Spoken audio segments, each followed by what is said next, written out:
I am so glad you're here for what's the 50th consecutive episode of Mechanism Monday, where every Monday we write out the electron-pushing arrow mechanisms for different organic transformations. In last week's video, I asked if you could solve the mechanism for this chemical transformation, so if you haven't had a chance, pause the video now and try it independently. And make sure you stick around to the end because I have a compilation of some of my favorites so far, plus another mechanism for you to solve for next week's video. I chose this mechanism today because a commenter down below requested more radical reactions, and this is in fact a radical reaction. And remember, I read all the comments, so if you have any special requests, drop them as a comment down below. Additionally, this is a molecule known as Camptothecin. So this is Camptothecin, which is a cytotoxic drug that targets DNA topoisomerase 1. And Camptothecin or other derivatives are actually used as anti-cancer drugs. And this mechanism begins with a homolytic bond cleavage of this tin reagent. And we could have predicted that because H-nu, which indicates light, is being used to actually do that homolytic bond cleavage.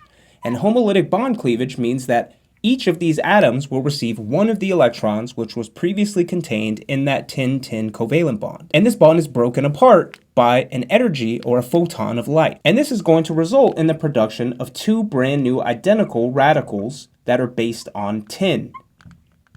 And this is tin because SN stands for tin. The original name of tin was stannum, and that's where that comes from, which is why it has the symbol SN. And then from here, this highly reactive radical is going to participate in a radical reaction with another molecule. Specifically, if we notice here, what we basically have is an aryl iodide. And that aryl iodide bond readily participates in radical reactions, where one of the electrons located at this tin reagent will react with one of the electrons previously located in this covalent bond, which is also going to remove one of those electrons and make it a radical at this carbon position. And notice when we draw these radical reactions, only one electron is moving from each molecule at a time, which is why we indicate that using these fishhook arrows as opposed to double-headed arrows. So then the product of this first reaction is going to help us generate a brand new radical located at that bottom carbon position. And the rest of the molecule remains unchanged. And now importantly, most of the molecule, specifically on the right-hand side, ends up unchanged in our final product. So just to make things easier, I'm just going to place two R groups here to indicate the rest of this portion of the molecule. Everything else remains unchanged where we still have these two double bonds. And that's where our next reactant comes and actually performs a reaction at this carbon radical. So we have this group which contains a phenyl group, as well as a bond to nitrogen, which has a double bond to carbon, and this carbon has two electrons here. And only one of them will participate in the next reaction, where one of the electrons will come and make a new covalent bond with this carbon radical. And what that means is that it's still going to leave behind a radical at this new carbon that's coming in. So this forms a new carbon-carbon bond between those two carbons, which means that our next product is going to contain most of the molecules still looking the same. Importantly, we still have this alkyne here. And then now what we've generated is a new carbon-carbon bond. And again, remember, I'm just going to put these R groups to indicate the rest of this portion of the molecule. We have our new carbon-carbon bond. That carbon has a radical on it, a double bond to nitrogen, and then the phenyl group is still present. And then the rest of our pi bonds are still intact. Now I oriented it this way because what happens next is this carbon radical is actually going to react with the pi electrons located at this alkyne, or this carbon-carbon triple bond. Specifically, what's going to happen is one electron from this pi bond will come and make a new covalent bond with this carbon radical to give us a new covalent bond. And in fact, that's what serves to make this 5-membered ring located at this position, which means that one of the other electrons located in that pi bond actually come to be a new carbon radical located at the end of that carbon-carbon triple bond. So then the product of that reaction is going to be mostly the same on this side, where again, remember, I'm just placing these R groups to indicate the rest of the molecule. We still have those two pi bonds. Our carbon-carbon bond formed in the first reaction is here. And remember, this has a double bond to nitrogen. And this time, I'm actually going to draw in the phenyl ring. So remember, there was a phenyl ring located here where we have a 6-membered ring. And it contains 3 pi bonds located in what's effectively benzene. Over here, we have a brand new carbon-to-carbon double bond and a radical located at that position.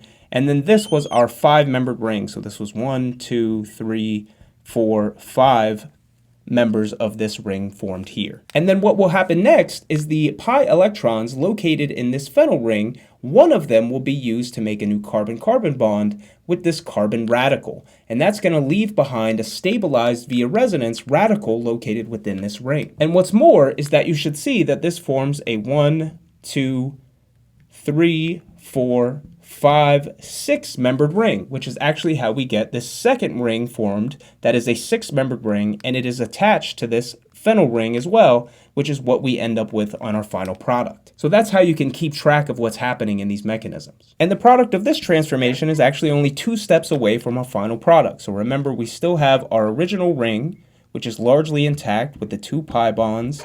I'm placing these R groups to indicate the right side of the molecule, which has always been unchanged. This is a 5-membered ring now, and it is adjacent and fused to a new 6-membered ring where the bottom position is a nitrogen. This is still a carbon to nitrogen double bond. We still have our carbon to carbon double bond located here, and that means that our phenyl ring, or our 6-membered ring that started originally as 3 pi bonds but now is going to contain a radical, is located at this position. And now importantly, remember, all of these are going to be in conjugation with one another, so we can just draw to indicate the resonance hybrid form that this is a delocalized radical located in this ring. And remember, in one of the first steps of our mechanism, we generated a new tin to iodine bond. And importantly, that tin to iodine bond is not a very strong bond. In fact, it can be readily broken through a radical mechanism. In fact, that's exactly what will happen, where this radical will come and make a new bond in order to regenerate our tin radical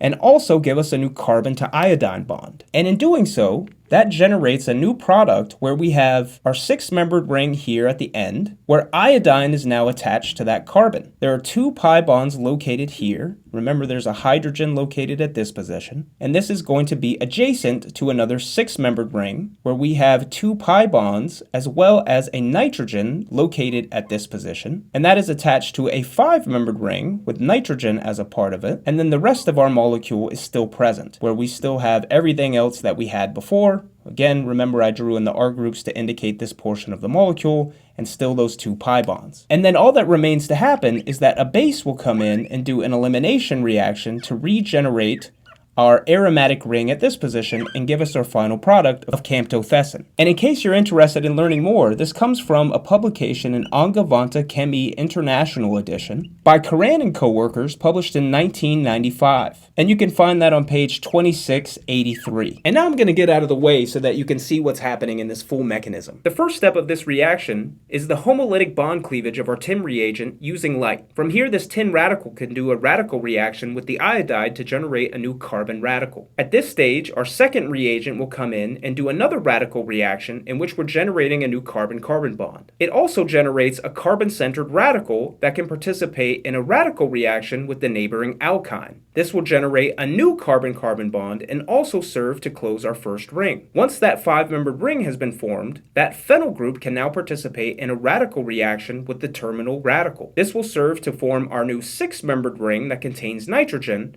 and then subsequently can undergo another radical reaction with the tin iodide reagent, setting us up to do an elimination reaction which will re-aromatize that terminal ring and give us our final product. For next week's video, I'd love to see if you could figure out the electron-pushing arrow mechanism for this chemical transformation. Make sure that you subscribe to the channel for a new mechanism every Monday. And now I'm going to show you a compilation of some of my favorite mechanisms from this whole series so far. In last week's video, I asked if you could solve the mechanism for this chemical transformation. So if you haven't had a chance, pause the video now and see if you can answer this mechanism. In the introduction slide, I showed the deprotonation of an alpha carbon hydrogen. So the alpha carbon is the carbon that is directly adjacent to some carbonyl group. Importantly, due to the electron withdrawing nature of the carbonyl functional group, this acidifies the protons at that alpha carbon position, making it susceptible to deprotonation. In organic chemistry class, you probably learned about this in the context of forming enols and enolates. The same type of reaction and the same type of mechanism can be drawn for alpha carbons that are adjacent to sulfonyl groups, because these are also very electron withdrawing groups which are going to acidify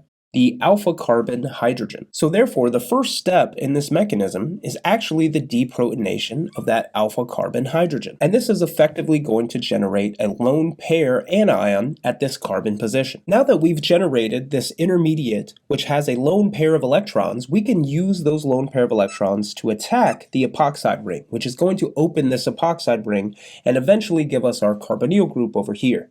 So this is how the epoxide ring opens up, which places this carbon to oxygen bond at this carbon position exclusively. Now importantly, this next intermediate, which I've gone ahead and drawn for you, remember we were forming this new carbon-carbon bond at this position, which is at exactly this position here. Remember that this other carbon-to-carbon bond is still present, which previously was where the epoxide was, but now we just have this carbonyl group, or what will eventually become a carbonyl group. Because the next step in this overall annulation reaction is actually going to be a cascade of electron movement. So first, the electrons on this oxygen are going to come down to fully form our carbonyl group, which means that this would make 5 bonds at carbon. So what has to happen is these electrons in between this covalent bond actually have to shift to being located at this position, which is what gives us our pi bond and liberates this carbon-carbon bond from existing and opening the ring. And simultaneously, what will happen is that this sulfonyl, arylated sulfonyl group will actually come off as a leaving group, which is why it's not present in our final product. In fact, this is the last step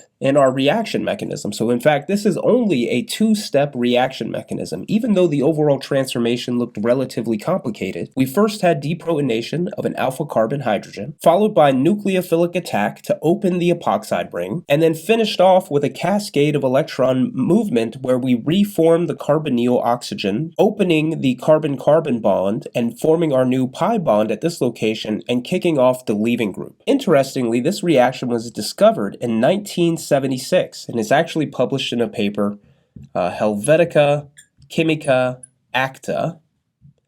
And again, it was published in 1976, and the volume number is 59, and the page number is 2443, in case you wanted to go check out this initial publication describing this reaction mechanism. If you missed last week's video, I asked you to solve the mechanism for this chemical transformation. So if you haven't had a chance, pause the video now and try it on your own. In this chemical transformation, we're using lithium aluminum hydride to overall break up this cyclic compound and leave us behind with also an alkyne. And this initially may seem counterintuitive because lithium aluminum hydride is often known as a reducing agent for things like carbonyl compounds. And in fact, that's exactly how this mechanism begins. So remember that lithium aluminum hydride can also be drawn out as aluminum with 4 aluminum to hydrogen bonds, which is going to overall be negatively charged. And the lithium component is just the counter ion for this hydride donating species. And as you might have predicted from organic chemistry, the first step is actually going to be attack from this hydride to this carbonyl carbon position, which is going to kick up these pi electrons to being located on oxygen. And now that we've created that new bond between the hydrogen and carbon, and now our oxygen is negatively charged, what we're left with is a species which contains a negatively charged oxygen, as well as that new carbon-hydrogen bond, and everything else still remains the same.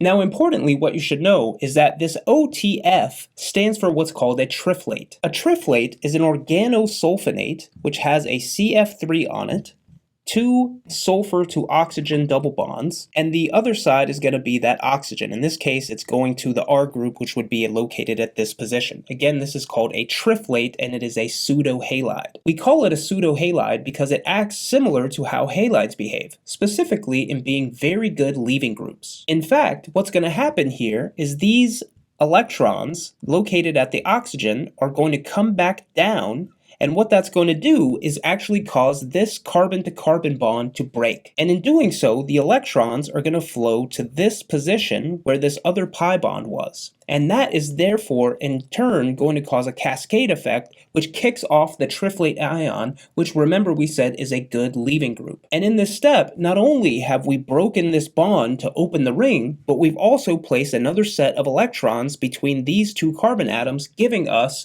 our alkyne, or our carbon-to-carbon triple bond. And at this position, what you're left with is actually an aldehyde. So remember, now that we've broken this carbon-carbon bond, what we have left is an aldehyde. And we also have formed our new alkyne. From here, what will happen is another one of those aluminum hydride species can come in and reduce our aldehyde. So these electrons will traverse over to this electrophilic carbon position, kicking up these electrons, and that is going to reproduce another negatively charged oxygen atom. Specifically, now we have generated a position where there are now 2 carbon to hydrogen bonds located at this carbon. And the rest of the molecule remains intact with our 2 methyl groups, and also we still are left with our alkyne. Now remember, in addition to this, in our second step of our mechanism, we had acid, or H3O+.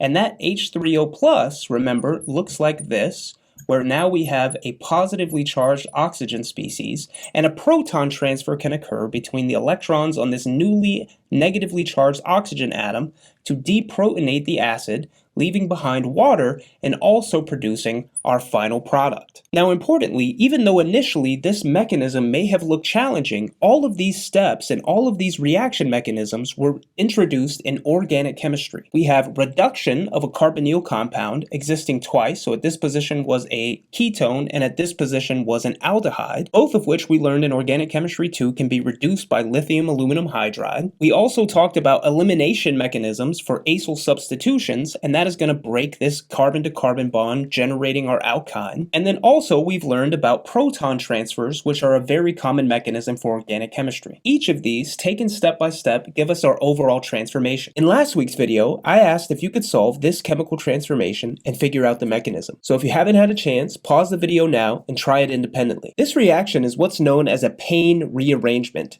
In a Payne rearrangement, you have a hydroxyl group that can be deprotonated by strongly basic conditions, which will result in the invertive nucleophilic attack of an epoxide carbon, resulting in a new epoxide and a terminal carbon, as is the case in this example. Now, these strongly basic conditions are required to drive this reaction towards product formation, so you typically see really strong bases in use, where the first step is going to be deprotonation of this hydroxyl group to make an alkoxide. The resulting alkoxide looks basically the same, where now you have this O- group adjacent to the epoxide structure. So now this epoxide structure can be attacked by the fact that this oxygen has these lone pairs on them. From here, that next step is going to be the invertive attack, which will serve to open up this epoxide ring, and they're going to end up being on opposite sides. That's what invertive attack means. And in doing so, we'd be generating a new carbon-oxygen here and breaking free this carbon and oxygen bond. And in fact, the product of this transformation is going to start to look very similar to the one that we see in our final product,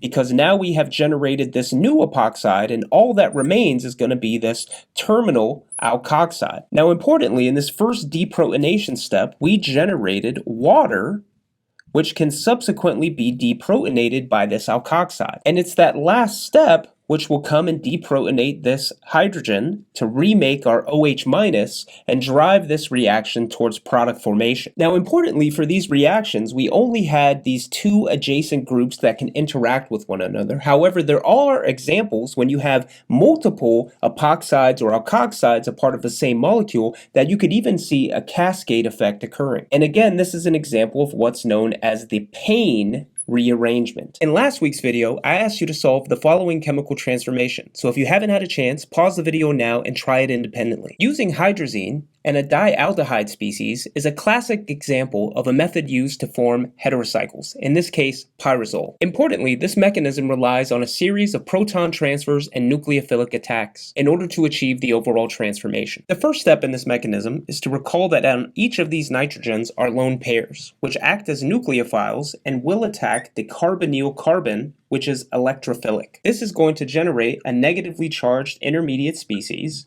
where the pi electrons have moved to oxygen.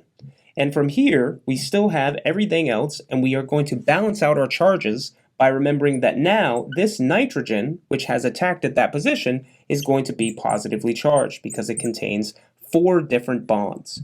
So this is the first intermediate that is formed in this overall transformation. Now, importantly, you were told that you had a catalytic amount of acid. I think the example that I gave was sulfuric acid, but it could be any catalytic amount of acid. And that is going to allow us to protonate. So I'm just going to use H3O+ to represent our catalytic amount of acid. And now we can protonate this oxygen, which is negatively charged, which is going to generate water as a byproduct. And that intermediate is now an alcohol at that position, and everything else remains the same, including our positively charged nitrogen, which will subsequently be deprotonated by the water molecule or the conjugate base that we formed at this position. So now we have our intermediate, which can then subsequently again be deprotonated by water in order to generate our neutral species, which is going to be an intermediate that is now neutral, and now we can proceed via our mechanism, which you may have guessed is actually going to be another nucleophilic attack. But first, recall that when we deprotonated this nitrogen, we regenerated that acid. And that acid, being H3O+, or any catalytic amount of acid, I'm just using H3O+ to represent that acid, is now actually going to first protonate this alcohol. So what will happen is this alcohol will be protonated, and on the next screen, what I'm going to do is start with this molecule to give myself some more room to write on the screen. But remember, we're going to be left with an H2O+ group here, which is going to act as a good leaving group. So again, all I've done is redrawn that last intermediate so that I have more room to work with. And the next step is actually going to be the formation of an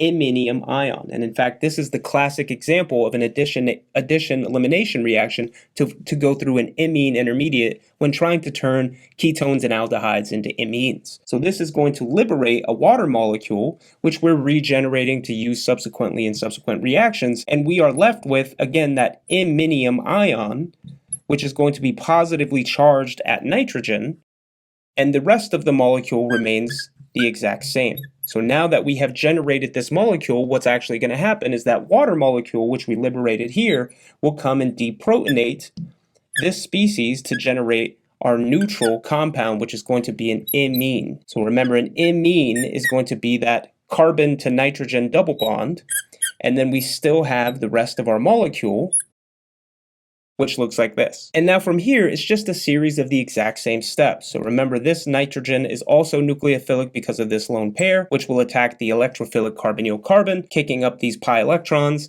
And then again, we're just going to do the same steps of proton transfers. Because remember, we regenerated our acid at this step, so this is going to allow us to utilize that acid to do those proton transfers. So I've gone ahead and drawn each individual proton transfer step and included them on the screen without working them out independently because I didn't want to bore you. Again, it's just a series of proton transfers that occur sequentially in order to finally generate one of our last intermediates, where we have an iminium ion, and at this step, OH2+ was a good leaving group and we liberated water. Now importantly, what we've done here is we've made two imine or iminium ions, which make this proton at this position incredibly acidic. You would have seen these before in the formation of enolates, where you have a very acidic proton at that alpha carbon position. And when we generated water at this step, what we've done is we've created a conjugate base, which is strong enough to deprotonate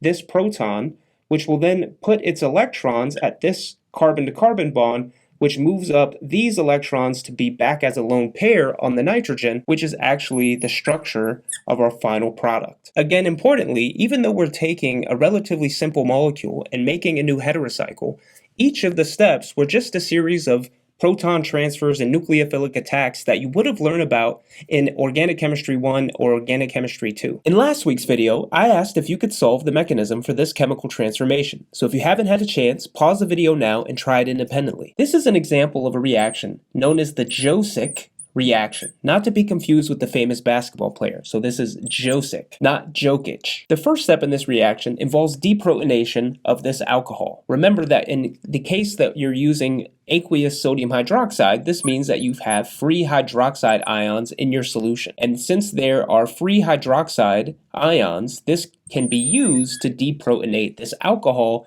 to generate an alkoxide. And the generation of this alkoxide is paramount to this reaction taking place because it is adjacent to a carbon that is going to be highly susceptible to nucleophilic attack. In this example, we had a trichloromethyl group that is adjacent now to this alkoxide group, which from here means that this alkoxide can come and attack at this electrophilic carbon position and kick off one of these chlorides. And this is actually going to generate a three-membered bridged epoxide with those two chloro groups still attached. And from here, what will happen, remember this sodium azide or any other nucleophile can come in and attack and open up this epoxide ring. So once this happens, this opens the epoxide ring. So now we have shifted the carbon location of where this original carbon to oxygen bond was over to one adjacent atom. And in doing so, this is going to generate a new product, which is going to have the azide at this position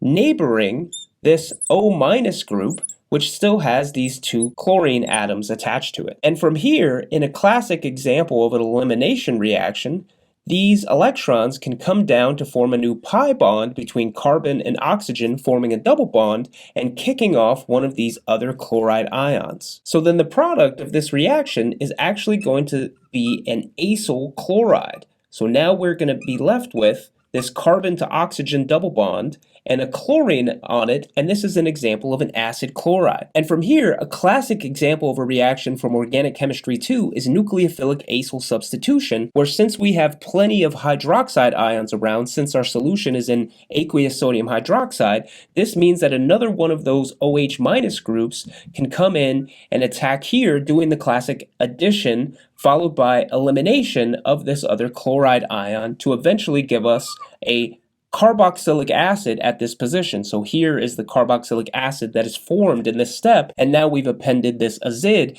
giving us our Josic reaction. Importantly, each of these different transformations rely on parts of chemistry that you've probably seen before, namely deprotonation of hydroxyl groups from bases, several examples of elimination reactions including nucleophilic acyl substitution, for which I have a video here if you're interested, and the only one that might have served as a barrier to figuring out this mechanism is going to be this formation of the epoxide ring that kicks off the chloride at the initial step. But importantly, in the last couple of Mechanism Monday videos, I've been teaching you about these adjacent carbon atoms that may have functional groups that can append and do different types of reactions from one carbon to another.